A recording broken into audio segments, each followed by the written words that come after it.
नमस्कार दोस्तों, स्वागत है आप सभी का आपके अपने YouTube चैनल केसी एस्ट्रोलॉजी के अंदर। और आज हम बात करेंगे ग्रहों की ऐसी प्लेसमेंट का जहां पर बैठकर वो आपको राजा से रंक बना सकते हैं, यानी कि आपको डाउनफॉल भी कर सकते हैं।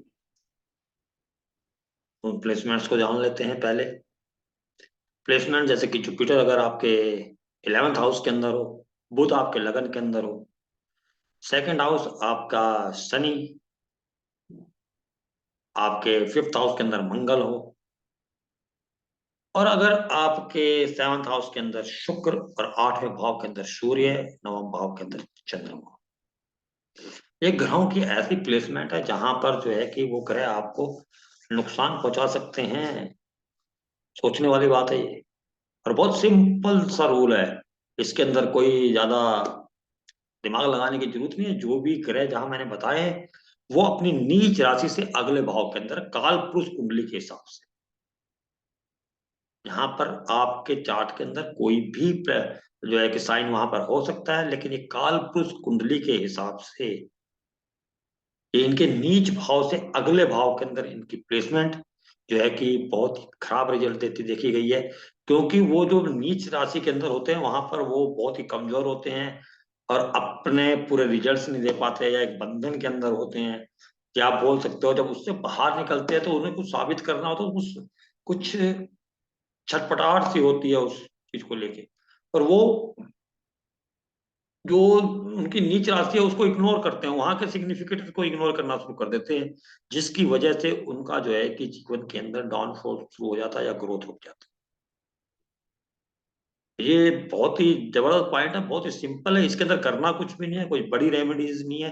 सिर्फ अपने कर्मों के अंदर सुधार करना है। आप जो कर्म कर रहे हैं उनको बैलेंस करना है, और आपको जो है कि यही प्लैनेट्स आपको अच्छे रिजल्ट देने शुरू कर देते हैं। जैसे अगर हम सूर्य की बात करें, सूर्य अष्टम भाव के अंदर खराब रिजल्ट देते हैं, क्योंकि सूर्य की नीच राशि सप्तम भाव के अंदर है। जब वो उससे अगले भाव के अंदर जाता है, देखा जाता है कि वो अपने जीवन साथी को इग्नोर करता है, जीवन साथी को तवज्जो नहीं देता, उसको वैल्यू नहीं करता, उसको उसकी बात नहीं मानता, या उनसे मनमुटाव रहता है, झगड़ा रहता है, अलगाव तक भी हो जाता है। ऐसा देखने में आया है। और जब ऐसा होता है तो व्यक्ति की ग्रोथ हो जाती है, वहां से वो नीचे आना शुरू हो जाता है अपने जीवन के अंदर, उसको लॉसेस होने शुरू हो जाते हैं। और जो लोग इसके विपरीत अगर अपने जीवन साथी को की वैल्यू करते हैं, अपने बिजनेस पार्टनर, क्योंकि बिजनेस पार्टनर भी है वहां, लाइफ पार्टनर हो या बिजनेस पार्टनर, आपको वैल्यू करनी है, उनका साथ लेके चलना है, उनकी बातें माननी है, तो आप जो है कि उनको भगवान तुल्य समझिए, उनकी इतनी इज्जत कीजिए, तो वही सूर्य आपको बुलंदियों पे पहुंचा देगा। अष्टम भाव का सूर्य आपको करना सिर्फ यही है कि वहां पर व्यक्ति का देखा गया है कि वो अपने जीवन साथी से या अपने बिजनेस पार्टनर से अच्छा व्यवहार नहीं रखते। उनको अच्छा व्यवहार रखना है वहां पर। तो ये ही सूर्य की प्लेसमेंट आपको अच्छे रिजल्ट देगी। इसी प्रकार से अगर आपके नवम भाव के अंदर अगर चंद्रमा है, तो चंद्रमा क्या, आपने तो सुना होगा चंद्रमा नवम भाव में खराब रिजल्ट देता है, क्योंकि वो जो वहां पर गुरु के घर के अंदर आ जाता है, गुरु की राशियों में चंद्रमा अच्छा नहीं होता।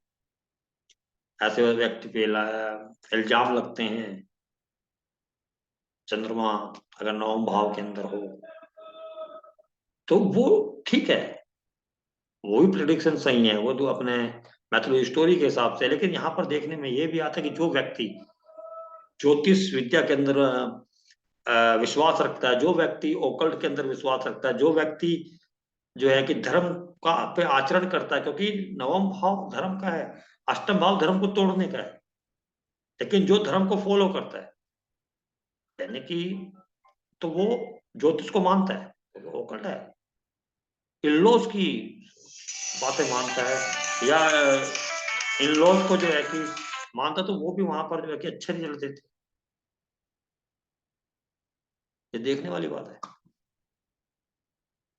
जैसे कि सीनियर स्टार अमिताभ बच्चन या हेमा मालिनी, दोनों का चंद्रमा जो है कि नवम भाव में है। हेमा मालिनी जो है कि आराधना करती हैं श्री कृष्ण वासुदेव की, उनके भजनों पे रासलीला करती हैं, उनमें उनकी श्रद्धा है उनमें। देखिए, अमिताभ बच्चन जी है, धर्म को मानते हैं, ज्योतिष पे बहुत ही ज्यादा विश्वास है उनका। वो हर काम जो है ज्योतिष उससे पूछ के करते हैं। नीलम पहना हुआ उन्होंने, तो उनके जीवन में एक अपलिफ्ट आता है। अगर चंद्रमा नवम भाव में हो, अगर वो इन चीजों पे ध्यान दें तो बहुत ही अच्छे रिजल्ट मिलने वाले हैं। अगर अब इसके बाद हम बात करें गुरु की, गुरुदेव अगर आपके 11वें भाव के अंदर, तो बोला गया है कि भाई 11वें भाव में हर ग्रह अच्छा रिजल्ट देते हैं। लेकिन गुरु के लिए ये नहीं है कि गुरु की नीच राशि कालपुरुष कुंडली के हिसाब से 10वें भाव के अंदर है, और जब वो 11वें भाव के अंदर जाता है तो बोला जाता है कि जब तक उनके पिताजी का साथ उनके साथ है तो वो अच्छे रिजल्ट देता है, लेकिन पिताजी का साया जब उनके सर से उठ जाता है या पिताजी से मनमुटाव होता है, झगड़ा हो जाता है, तो वो वहां पर उनको डाउनफॉल देना चालू कर देता है। उनके गेन्स के अंदर, उनकी इच्छा पूर्ति के अंदर रुकावटें आने शुरू हो जाती है, उनको लॉसेस चालू हो जाते हैं। तो यहाँ पर जो है कि उनको पिताजी के जाने के बाद ही पिताजी को भगवान के रूप में मानना है, उनकी पूजा भगवान के रूप में करना, उनके कहे बातों को याद रखना है, उनको फॉलो करना है। तो ऐसा व्यक्ति को डाउनफॉल नहीं आएगा, अन्यथा वही गुरु आपको गर्त में ले जाएगा।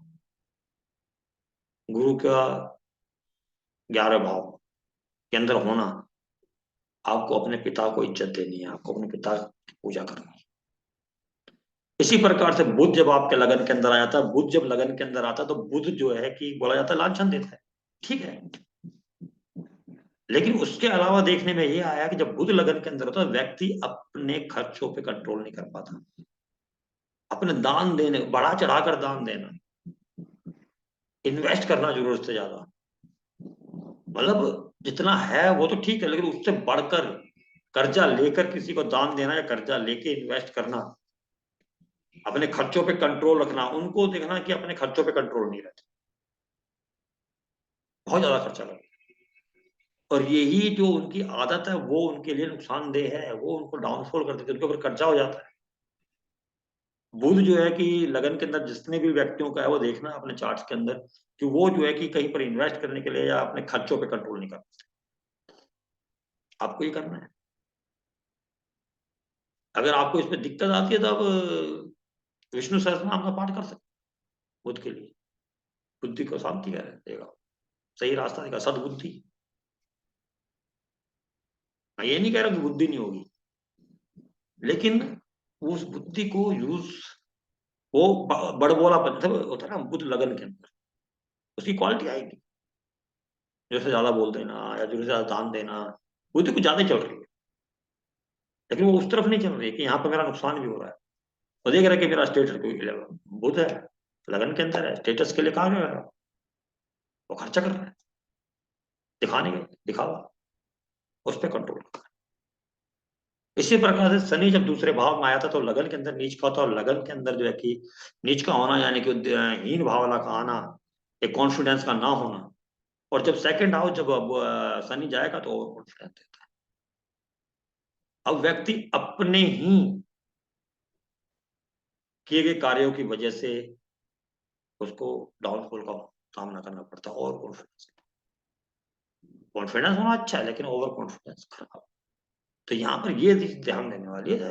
सीनियर स्टार संजय दत्त की कुंडली में सेकंड हाउस शनि, वो अपने कार्यकलापों की वजह से झील जा चुका। तो वहां पर कि मेरा कौन क्या कर लेगा, मैं इतना बड़ा हूँ, ये हूँ, ये जो सोच आ जाती है जब शनि सेकंड, कि मेरे बराबर कोई, मेरा क्या कौन बिगाड़ लेगा, शनि। ये ध्यान देना वहां पर कि पैसे कमाने के लिए गलत रास्ता ना इख्तियार किया जाए, नहीं तो वो नुकसानदेह है। शनि ने दंड देना है। यहाँ पर बैलेंस रखना है अपने व्यक्तित्व को, ओवर कॉन्फिडेंस नहीं जाना। इसी प्रकार से जब मंगल आपके पंचम भाव के अंदर होता है तो मंगल जो है कि नीच का होता है आपके चतुर्थ भाव के अंदर, जो माता का भाव है, और मंगल खुद पृथ्वी पुत्र। अब यहाँ पर जब वो पंचम भाव के अंदर आता है, जब तक आपकी माता है बहुत अच्छा है, लेकिन माता का साया हटा, डाउनफॉल चालू। या माता की बात नहीं मानी, माता का इज्जत नहीं की, या समाज के लोगों के लिए काम नहीं किया, डाउनफॉल चालू। उनकी इज्जत करनी है, उनको वैल्यू देनी है। कुछ लोग होते हैं ना जो मंगल अगर आपके फिफ्थ हाउस, अरे यार जहाँ पैदा हुए होते हैं उनके बारे में बता रहे क्या है, बेकार है, वहां के लोग बहुत अच्छे नहीं होते, बेकार होते हैं। इस तरीके के विचार नहीं आने चाहिए मंगल फिफ्थ हाउस। उनके लिए कार्य कीजिए, उनको तवज्जो दीजिए, उनकी बातें सुनिए। अगर माता जी नहीं है तो माता को भगवान के तुल्य समझकर पूजा कीजिए उसकी, तो आपका मंगल वहां पर बहुत अच्छे से देने वाला है। इसी प्रकार से अगर शुक्र आपका सप्तम भाव के अंदर हो, तो शुक्र जो सप्तम भाव के अंदर आता है तो उसके नीच राशि छठा भाव, छठा भाव था शत्रु, कंपटीशन। जो अपने शत्रुओं को तवज्जो नहीं देते, उनको वैल्यू नहीं करते, उनको अपने से कमजोर समझते हैं, तो वीनस सेवंथ हाउस आपको नुकसान करने वाला है। वहां पर आपकी ग्रोथ को रोक देने वाला। आप देखिएगा राहुल गांधी के चार्ट के अंदर वीनस सेवंथ हाउस, तो हुआ क्या? इतनी बड़ी पार्टी के राष्ट्रीय अध्यक्ष होते हुए उन्होंने अपने ऑपोजिशन वालों को इस लायक ही नहीं सोचा कि वो उसे compete कर सकते हैं। अपने बड़बोलेपन की वजह से या अपने लेट गो की वजह से, क्या रे कौन क्या कर सकता है, हमारी पार्टी बहुत बड़ी है। उन्होंने जो कंपिटिटर थे उनको इतनी तवज्जो नहीं थी, चाहे वो हमारे प्रधानमंत्री मोदी हो, चाहे वो केजरीवाल। कांग्रेस ने शुरुआती तौर पे उनको तवज्जो नहीं दी थी। आज दोनों के दोनों उन्हीं को नुकसान पहुंचा रहे हैं, और उनके जो ये एक अपने प्रतिद्वंदियों को वैल्यू ना देना, उसकी वजह से उनका पार्टी का जिसके बाद राष्ट्रीय अध्यक्ष आज हाल क्या है, अब तो खैर नहीं है लेकिन थे, तो हाल क्या किया उन्होंने उतनी वो गंभीरता नहीं दिखाई, जब किसी से कंपटीशन, जो गंभीरता की जरूरत होती है उससे कंपटीशन लड़ने की, उतना उन्होंने किया नहीं। तो आज वो जो है कि बहुत ही खराब स्थिति में कांग्रेस, उनकी खुद की वैल्यू, लोग उन पर हंसते हैं क्योंकि उन्होंने इतनी वो उस टाइम पे वो गंभीरता नहीं दिखाई। तो गंभीरता बहुत जरूरी है। जब वीनस वहां पर हो तो आप किसी भी कंपटीशन में जा रहे हैं या किसी भी कंपटीशन में उतर रहे हैं, तो अपने जो प्रतिद्वंदी है उनको अपने से ज्यादा वैल्यू दीजिए।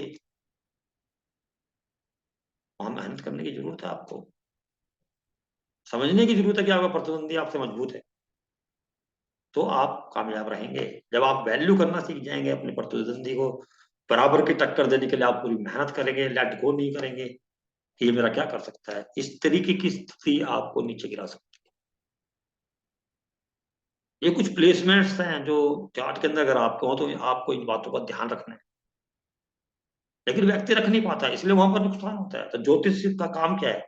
आपको वो चीज बताना कि किस वजह से ये नुकसान आपको हो रहा है। उम्मीद करता हूँ कि आपको ये सारी चीजें जो प्लेसमेंट हैं जिनके भी चार्ट के अंदर हो वो देखिएगा। अगर उनके साथ ऐसा कुछ है तो कमेंट में जरूर लिखिएगा, क्योंकि इससे मेरा भी ज्ञानवर्धन होता है। मुझे भी ये मालूम चलता है कि हाँ, ये जो चीजें वो सोची गई है या मेरे द्वारा देखी गई है वो सच साबित हो। आगे चाहता हूँ, उम्मीद करता हूँ ये वीडियो आपको पसंद आ गया। अगर पसंद आती है तो प्लीज लाइक कीजिएगा, शेयर कीजिएगा। धन्यवाद।